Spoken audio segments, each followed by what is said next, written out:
आपण पाहताय the Vidarbha news, विदर्भाचा बुलंद आवाज। नवनीत राणा ही एक पोसलेली जातीय विष करण्यासाठी हे एक विषवल्ली आहे असं मी मानतो। विषवल्ली नवनीत राणा म्हणजे जात आणि धर्मामध्ये भांडणं लावून सत्तेची पोळी कशी शकता येईल अशा प्रकारची पोसलेली, पाणी घालून म्हणजे जिवंत ठेवणारी ही विषवल्ली आहे। काल झालेली घटना आहे, बलात्कार असेल, महिलांवरील अत्याचार असेल, शोषण असेल, इथे जात धर्म पंथ येतो कुठे? जो कोणी असेल तो नालायकच असतो, तो हरामखोरच असतो, त्याला फाशीची शिक्षा झालीच पाहिजे। तिथे बुरखेवाले नव्हते तेव्हा कसं माहीत?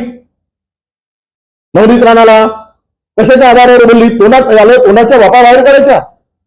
या बाईची सवय जी आहे ही इतकी जातीयवादी आणि धर्मांध बनली आहे। लोकांनी पाळलं, लोकांनी जिरवली निवडणुकीमध्ये, तरी पण अजून शुद्धीवर यायला तयार नाही। आणि धर्म धर्म सांगून हिंदू सांगतात। ज्यांना हनुमान चालिसाचं दम लाईनी म्हणता येत नाही ते हिंदू धर्माच्या गोष्टी करायला लागल्या। आणि बुरखेवाले नव्हते ना, बुरखेवाले हे नव्हते, आज सगळ्याच्या निघाल्या त्या पोरी। त्या कोणाच्या निघाल्यात? इथे काय जात आणि धर्म असतो?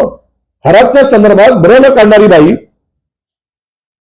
ही मात्र तिथे आल्याबरोबर, तो मुस्लिम तरुण दिसल्याबरोबर ती भावचळल्यासारखी बोलते। ते अत्यंत घृणास्पद आहे। करावा निषेध तेवढा खरा आहे, म्हणजे जितका निषेध करावा तेवढा कमी आहे। हे सगळे चिल्लर लोक आहे, या चिल्लर माणसांवर बोलायची मला काही गरज नाहीये। पण एक मी सांगू शकते की काँग्रेसनी हिरवे विषारी साप पोसून ठेवलेले म्हणून एवढे वडवड करतात। कारण हा सगळे प्रकार आत्ता बाहेर कुठे येऊन पडत आहे।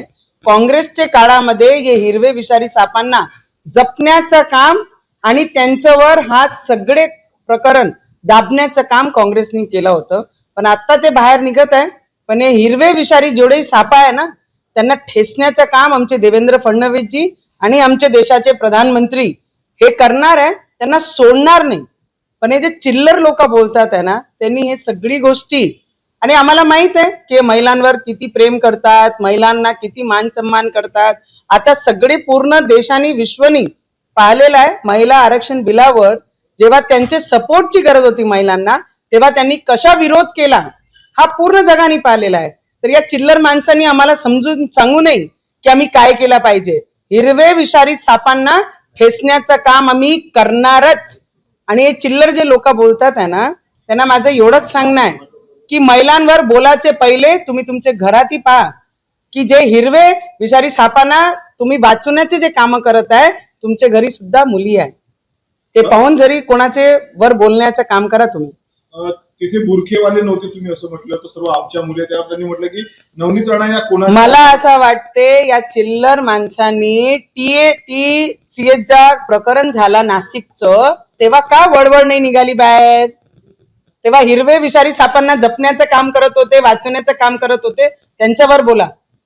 चिल्लर लोकांनी आपल्या घरातही पाहायला पाहिजे की आमच्या घरातही मुली आहे म्हणून। 5 मोबाईल पोलिसांनी जप्त केलेले होते, त्यापैकी अजून खूप सारे विषय भेटणार आहे। लॅपटॉपही अजून बाकी आहे। हार्ड डिस्क जे आहे ते त्यांना भेटलेलं आहे, त्याच्यामध्ये खूप सारा डाटा त्याच्यात भेटणार आहे। आणि त्याच्यानंतर जे जे कारवाई जिथे जिथे आवश्यक लागेल तिथे तिथे आमचे पालकमंत्री नक्की करणार।